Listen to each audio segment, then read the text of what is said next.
The moment Flint, a 44-year-old former Marine infantryman from 3rd Battalion, 5th Marines whose real name was Vernon Briggs, and who served as Sergeant-at-Arms of the Stone Creek MC out of Knoxville, Tennessee, looked up from his scattered, smothered, and covered hash browns at a Waffle House off I-40 outside Cookeville at 6:15 on a Wednesday evening, and saw an 8-year-old boy he had never met in his life sliding into the booth across from him uninvited.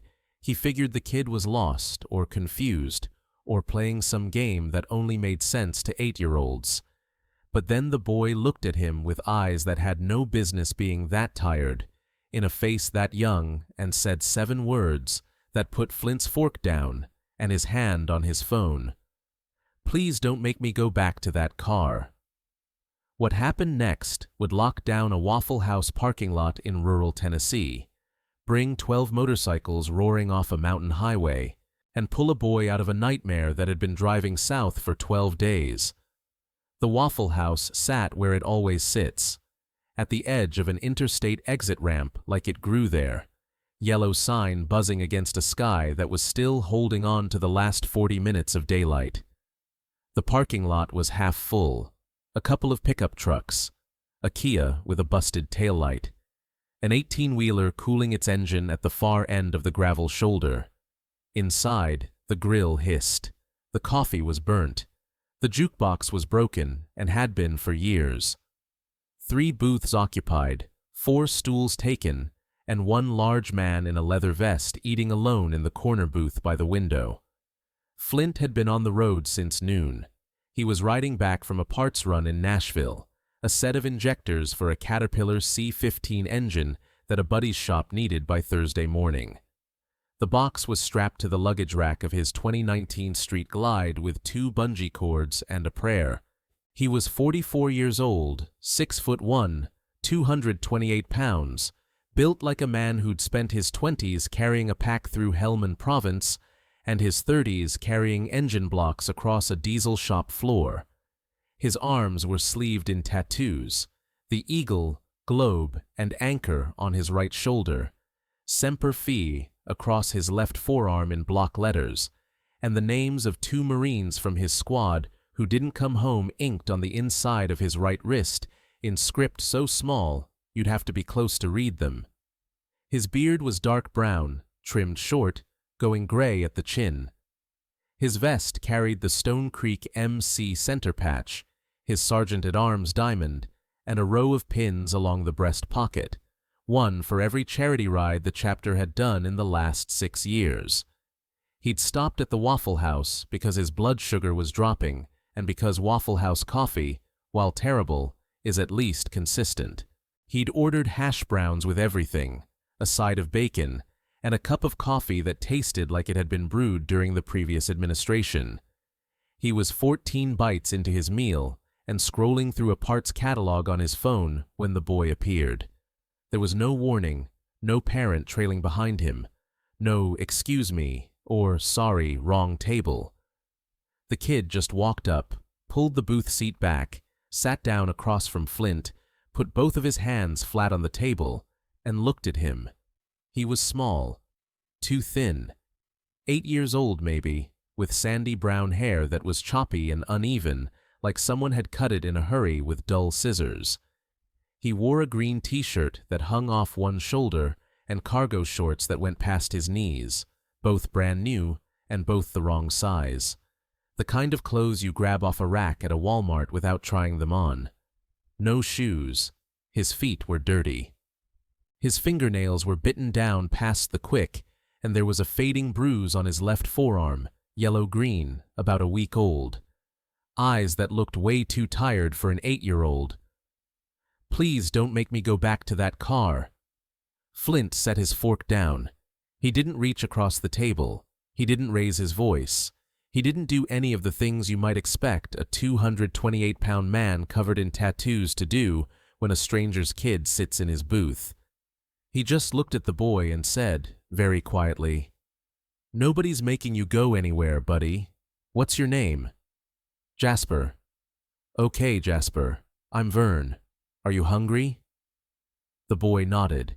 Not the eager nod of a kid who wants pancakes, more like he was asking permission to want something. If you've ever looked at someone and thought, I can trust them, subscribe to Asphalt Angels right now and leave a comment telling us where you're watching from, because this story is about an 8-year-old who made that call and got it right. Flint's brain was doing two things at once. The front of his brain was talking. Easy, slow, the voice you use on a dog that's been hit, the voice his mother used to use when he came home from school with a split lip. The back of his brain was scanning. He clocked the parking lot through the window. A dark blue Chevy Tahoe was parked facing the exit, Alabama plates, engine off, but the driver's window cracked 2 inches. Someone was in that vehicle. He could see the shape of a head against the headrest, angled toward the Waffle House door. He kept his voice simple, fact-based. You ever ride a motorcycle, Jasper? Jasper shook his head. They're loud, real loud. But that's the thing about loud. Nobody sneaks up on something that loud. Everybody knows where you are. That's safe. Flint was still looking at the window, but he knew Jasper was listening. This was what Flint did. He took scared, and he turned it into facts. You ever heard a Harley? No. You will. They sound like nothing else on earth. Sound like trouble coming to help. Jasper, who drove you here? He says he's my uncle. He's not my uncle. Where's your mom? Nashville. He picked me up after school. He told Miss Ramirez he was picking me up early. She let him. Jasper's voice cracked on the last word. Not crying. Something past crying. Like he'd run out of that 12 days ago. When was that? I don't know. A long time. We keep driving.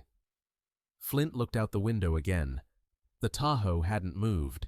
The shape in the driver's seat hadn't shifted. The man was waiting. He was used to waiting for the boy to come back. This was routine. Jasper, I'm going to make a phone call. You're going to sit right here, and you're going to eat whatever you want off that menu. You're not going back to that car. Do you understand me? Jasper nodded. Then he did something that nearly broke Flint in half. He reached across the table and put his hand on Flint's wrist. Not grabbing it, just resting it there. Like he needed proof that the man across from him was real and solid and wasn't going to disappear. Flint pulled out his phone. His hands were steady enough. 13 years of Marine discipline doesn't just evaporate, but his jaw was tight and his pulse was doing something he hadn't felt since Helmand. He called 911. Putnam County 911, what's your emergency? Yeah, hey, my name is Vernon Briggs. I'm at the Waffle House, the one off I-40. Exit 290 maybe, I'm not sure. Cookeville, Tennessee. There's a kid here, an 8-year-old. He just came to my table and he says, he was talking too fast. He made himself slow down. He says a man took him from school in Nashville 12 days ago. It's been 12 days. Sir, I need you to slow down. Is the child safe? He's right here, right across from me. He came in on his own. He walked straight to me. Okay, and the person who took him? He's still here. He's in a Tahoe, dark blue, Alabama plates. It's in the parking lot, and the driver is still in it. He's just sitting there, waiting. Can you describe the suspect? I can see him, but not clearly. The window's cracked open. Brown hair, I think. Average size. He's just sitting there waiting for the kid to come back out like it's routine. Like the kid's going to walk back to the car. Like he doesn't know the kid just... Flint's voice cracked. He forced it level again. The kid just sat down at my table instead. Sir, is there any chance the suspect is armed? I don't know. His hands are in his pockets right now. His jacket has pockets. Do not approach the suspect. Stay on the line. I'm dispatching units immediately. I'm not going anywhere. The kid stays with me. He kept the call connected, but set the phone on the table face down. Then he flagged the waitress, a woman named Darlene, whose name tag was crooked and who had worked this Waffle House for 11 years, and said, "This young man is going to have a waffle with strawberries and whipped cream, and a chocolate milk. Put it on my tab." Darlene looked at the boy. She looked at Flint. She didn't ask questions. She'd worked enough late shifts at enough Waffle Houses to know when a situation was a situation. She wrote the order and walked away, and on her way back to the grill, she locked the back door. Nobody asked her to. She just did it. Flint opened the Stone Creek group text. He typed, "Need backup. Waffle House, exit 290, Cookville. Kid in trouble. Tahoe in the lot. Come now." He dropped his GPS pin. If this story has touched your heart, take a moment to share it and subscribe to Asphalt Angels, because one man in a Waffle House booth just got a message no phone could deliver, a child's hand on his wrist, and 7 words that changed everything. The replies came fast. Rivet first. The chapter president, a retired Knoxville PD detective who ran a custom exhaust shop on Chapman Highway. 25 minutes, bringing Crow and Judge. Then Diesel, who was already on I-40, heading west with a trailer. I'm 15 out, dropping the trailer at the exit. Then Volt, Rogue, Lash, Stone, Iron, and 4 more. Every name in that group chat saw the pin and started moving. 3 minutes passed. Jasper's waffle arrived. He stared at it the way a kid stares at something he's been promised before and didn't get. He picked up the fork, cut a small triangle from the edge, and ate it slowly. Precisely. The mechanical eating of a child who's learned that food can be taken away. "You can eat as much as you want," Flint said. "Nobody's taking that from you." Jasper ate faster after that. Not much, but faster. 6 minutes. Flint kept one eye on the Tahoe. The shape in the driver's seat shifted. The door opened. A man stepped out. He was average in every direction. 5'10", maybe 170. Late 30s. Brown hair parted on the side. Clean shaven. A blue Columbia jacket over a white crew-neck t-shirt. Khakis. White sneakers. He looked like a regional sales manager. He looked like someone's neighbor. He looked like nobody. The man walked toward the Waffle House entrance. His stride was calm, practiced. A man who was used to collecting the boy without incident. A man who expected the child to be standing near the counter with whatever he'd ordered, ready to be walked back to the Tahoe.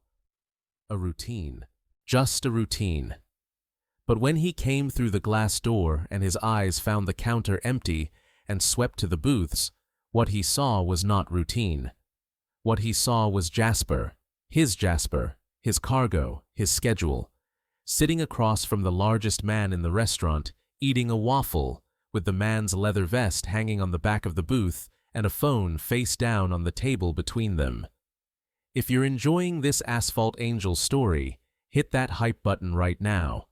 It's free, takes a second, and helps this video reach more people who need to see it. Now, back to the story. The man's face didn't change much. That was the thing Flint noticed first. Most people, when their plan goes sideways, show it. The eyes widen, the jaw drops, the body stiffens. This man did none of that.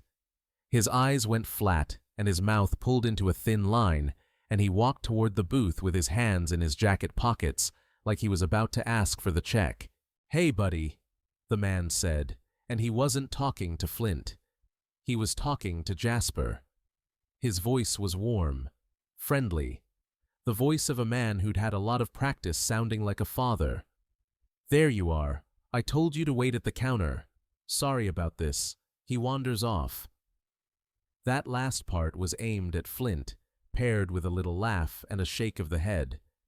The exasperated parent routine. Jasper didn't move, didn't look up. He stopped eating, though. His fork was still in his hand, but it was frozen halfway to his mouth, and under the table, Flint could feel the boy's foot pressing against his boot, pressing hard, anchoring himself. "He's fine right where he is," Flint said. He didn't stand up. He didn't change his posture. But something in his voice shifted, not louder, not harder, just different. "Sit down." "I appreciate that, but we need to get going. Jasper, come on. Let's go." "I said sit down." Now the man's face changed. The warmth just left. Gone. His eyes moved from Flint's face to his tattoos, to the vest on the booth, to the phone on the table, and Flint could see him thinking, measuring, the exits, the distance to the door, the size of the man in the booth. "He's my nephew. We're on a road trip. I don't know what he told you, but he has an imagination and... What's his last name?" The pause. There it was. Not long. Maybe a full second. But it was the same kind of pause a man makes when he's pulling a name from a script instead of from memory. "Briggs," the man said, and something cold flooded Flint's chest, because that was Flint's last name, the name he'd given Jasper 10 minutes ago. Vern. And this man had been listening. He'd been outside that cracked window, and he'd heard enough to gamble. But he didn't know Vern was short for Vernon, and he didn't know Vernon's last name was Briggs, and he had just called the boy by it. "Sit down," Flint said for the third time, and now he did stand up, all 6'1" of him. Now. Flint wasn't sure this was going to work. For a long second, the man looked at the door, just looked at it, measuring, and Flint felt certain he was about to bolt. Just turn and walk out and get in that Tahoe and disappear onto I-40 before anyone could stop him. And if he bolted, Flint couldn't chase him because he had an 8-year-old pressed against his leg, and that kid was not going to be alone again. Not for 1 second. But the man didn't bolt. He sat down, not in the booth, in a chair at the nearest table, 4 feet away, like sitting in the booth would mean admitting something he wasn't ready to admit. He crossed his arms, and his leg bounced under the table, and he smiled the most unconvincing smile Flint had ever seen. "This is a misunderstanding," the man said. "Yeah," Flint said. "I'm sure it is." Darlene came by with a coffee pot. She refilled Flint's cup without asking, and set a second cup down in front of the man without him ordering it. Then she stood at the counter and didn't take her eyes off the table. For a long moment, nobody moved. The man was quiet. Too quiet. His hands were on the table now, fingers spread flat on the laminate, and Flint watched as his right hand drifted toward his jacket pocket. Not fast, not obvious, just a slow movement like he was reaching for a cigarette or settling himself. But his keys were in that pocket. Flint knew they were. And the Tahoe was right there. Flint's brain made the calculation in 2 seconds. If the man bolted right now, if he stood up and walked to that door and got to the Tahoe before the first deputies came around the exit ramp, he could be on I-40 in 90 seconds. Flint could chase him. He was fast for his size, faster than this guy would be. But if Flint left this booth, if he left Jasper here alone, even for the few seconds it took to reach the door, he was making a choice. He was saying the chase mattered more than the kid. He looked at Jasper. The boy was frozen, watching the man with the focus of something studying a predator, one hand still pressing into the back of Flint's vest. And Flint made his choice. His hand found Jasper's, and he squeezed gently, just enough pressure to say, "I'm here," and he settled back in the booth like he had nowhere else to be. The man's hand went still. He didn't reach for the jacket again, but he kept staring at the door. His leg bounced under the table. Flint could see the tension in his shoulders, could see the moment he was measuring it, the distance to the exit, the probability that he could clear the parking lot before the first unit arrived, the calculation of whether he had 30 seconds or not. "So," Flint said, and he kept his voice steady and boring and completely uninterested, like they were two strangers making weather talk at an airport. "You've been driving a long time. Where were you headed?" The man didn't answer. He just kept looking at that door. 2 minutes stretched. Then 3. The longest 3 minutes Flint had ever lived. Then the sound came. It didn't come like it does in Story 1 or Story 2. It didn't start as a low rumble building from the distance. It came all at once, because Diesel was already at the exit when the others arrived, and what pulled into the Waffle House parking lot wasn't a staggered formation. It was a knot of motorcycles all coming off the ramp at the same time, jockeying for space, someone's exhaust backfiring loud enough to make Darlene jump behind the counter. 12 bikes. They didn't fan out in a tactical arc. They parked wherever they could, on the sidewalk, on the grass median, one guy rolling up onto the concrete pad by the dumpster because there was nowhere else to go. Rivet came through the door first. He was 51, bald, with a silver goatee and shoulders like a filing cabinet. He didn't say a word. He walked to the counter, ordered a coffee, and sat down at the stool nearest the door. Then Crow. Then Judge. Then Diesel, who was still wearing his welding apron under his vest because he hadn't bothered to take it off. They filled the Waffle House. 12 men in leather vests ordering coffee and taking up every seat, every stool, every square foot of standing room between the man and the exit. The man looked at the door. He looked at the window. He looked at the 12 vests, the 12 sets of shoulders, the 12 pairs of eyes that were looking everywhere except directly at him, which was somehow worse. "I want to leave," the man said. "No, you don't," Flint said. Sirens. Close. Getting closer. Blue light swept through the Waffle House windows and painted the ceiling and the grill and the face of a man who had just run out of routine. If Asphalt Angels has become part of your week, consider joining the channel membership. Just a couple bucks a month keeps these stories coming. Links below, and hit that hype button if you haven't already. Now, back to the story. 2 Putnam County deputies came through the door, then a state trooper, then a second state trooper. They didn't have to ask which table. Flint stood up, and Jasper stood up with him, physically stood behind Flint's leg, one hand gripping the back of Flint's vest so hard his knuckles were white. The man didn't resist. He didn't speak.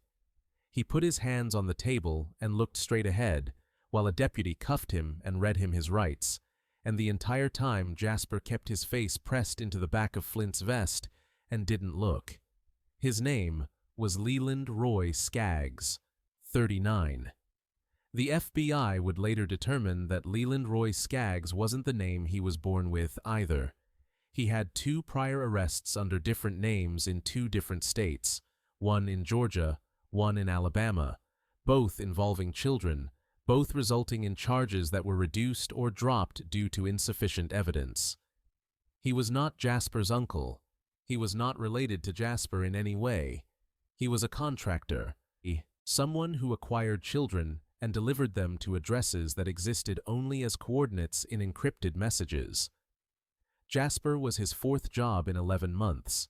He'd taken Jasper from outside Jasper's elementary school in Murfreesboro, Tennessee, 12 days earlier.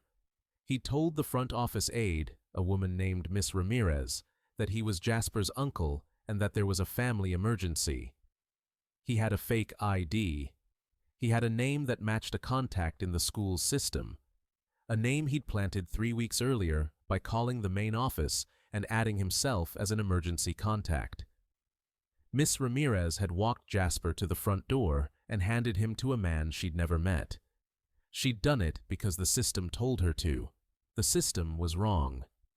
Jasper's mother was Dana Voss. She was a 2nd-grade teacher at a different elementary school in Murfreesboro. She'd been teaching a math lesson on place value when the principal walked into her classroom at 2:15 p.m.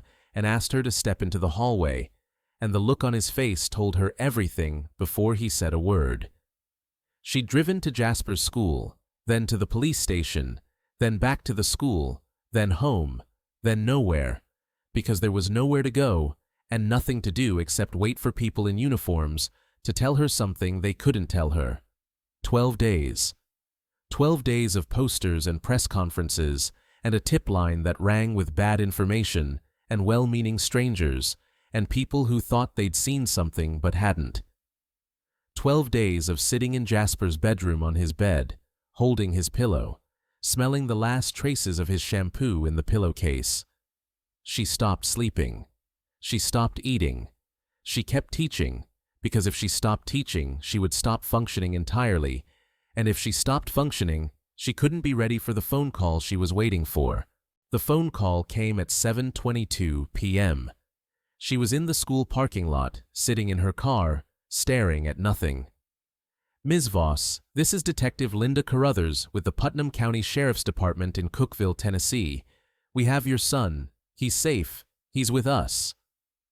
Dana Voss dropped the phone, picked it up, dropped it again.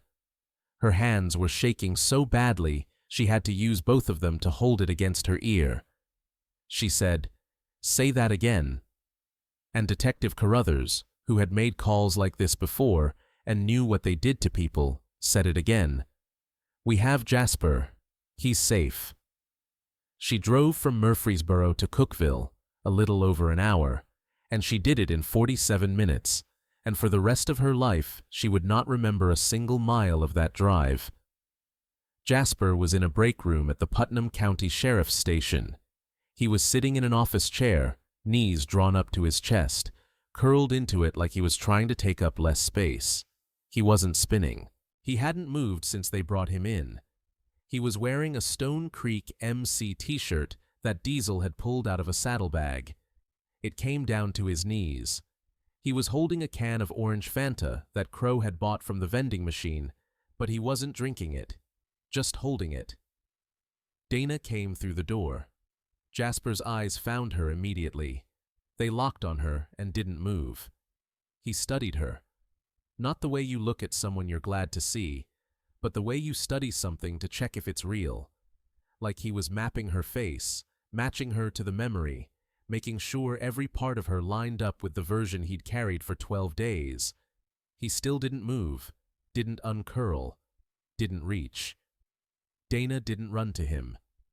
She walked across the room slowly, and she knelt down in front of the chair, bringing herself to his eye level. She put her hands on the arms of the chair, not grabbing him, just anchoring herself there. "I'm here," she said. "You're here. You're safe." Jasper's hand lifted slowly, not in a rush. He reached for her shoulder first, checking. Then his hand found her neck, then her face, his fingers tracing like he was making sure every part was solid, every part was there. His hand mapped her jawline, her cheek, the space between her eyebrows, confirming. Real. Real. Real. Then his hand tightened, and he pulled himself forward out of the chair and into her, and they sank to the floor together, and they stayed like that while the fluorescent lights buzzed overhead and a vending machine hummed in the corner, and somewhere down the hall a printer was running, because the world doesn't stop for reunions. It just gets quieter. A deputy closed the door. Flint, who had been standing in the hallway, turned around and walked outside. He sat down on the curb next to his street glide and put his head in his hands and let 13 years of Marine composure crack for about 90 seconds. Rivet sat down next to him and didn't say a word. Just sat there. That's what Stone Creek does. Dana met Flint the next morning. She'd stayed at a motel in Cookeville with Jasper. She hadn't slept. She'd laid in the bed with Jasper's head on her shoulder and watched the ceiling fan turn for 7 hours because closing her eyes meant not seeing him, and she wasn't ready for that yet. She walked out of the motel, and Flint was there, leaning against his bike in the parking lot, coffee in hand, because Rivet had called him at 5 a.m. and said, "She's going to want to talk to you. Be there." Dana looked at him. She studied him the way they always do, The leather, the patches, the tattoos, the sheer physical fact of him. Everything she'd ever been taught to walk away from. Then she said, "He chose you." "Yes, ma'am." "Out of everyone in that restaurant, he walked past other people. He walked straight to you." Flint looked at Jasper, who was standing behind his mother, with one hand holding the hem of her jacket. The boy was looking at the motorcycle, not at Flint, at the bike, at the Stone Creek patch on the saddlebag. "He saw the vest," Flint said. "Kids know. I don't know how, but they know." Dana hugged him. Flint, 228 pounds of Marine-trained diesel mechanic who'd carried a wounded lance corporal 400 meters under fire in Saint-Jean, stood very still and let a woman he'd met 12 hours ago hold on to him like a life raft. Because that's what he was. That's what all of them are. The Stone Creek MC of Knoxville, Tennessee, now sponsors a program called The Open Seat. They've partnered with Waffle House, Denny's, and Cracker Barrel locations along the I-40 and I-75 corridors to place small cards on tables, cards that say, in language a child can read, "If you need help, sit down. You're safe here." The cards feature a phone number that connects directly to the National Center for Missing and Exploited Children. Jasper Voss is 9 now. He's in 3rd grade in Murfreesboro. He's in a therapy program that his mother says is working, slowly, unevenly, with setbacks and breakthroughs that come without warning. He still doesn't like cars. He takes the bus to school, even though Dana's school is 3 blocks from his. He sleeps with the light on. But he laughs again. He told his mother last month that he wants to ride a motorcycle when he grows up. Dana said, "We'll see." She meant yes. Flint keeps a school photo of Jasper tucked into the liner of his helmet. It's a wallet-sized print that Dana mailed to him 3 months after that Wednesday in Cookeville. On the back, in a child's handwriting, the same handwriting that a teacher would recognize as still shaky, still pressing too hard with the pencil, are 6 words: "Thank you for not making me." He didn't make him go back to that car. He ordered him a waffle. He stood up. And when 12 men in leather vests filled a Waffle House on a Wednesday night because a child chose the right table, the man in the Tahoe learned what every man like him eventually learns: that there is no exit when the thunder arrives.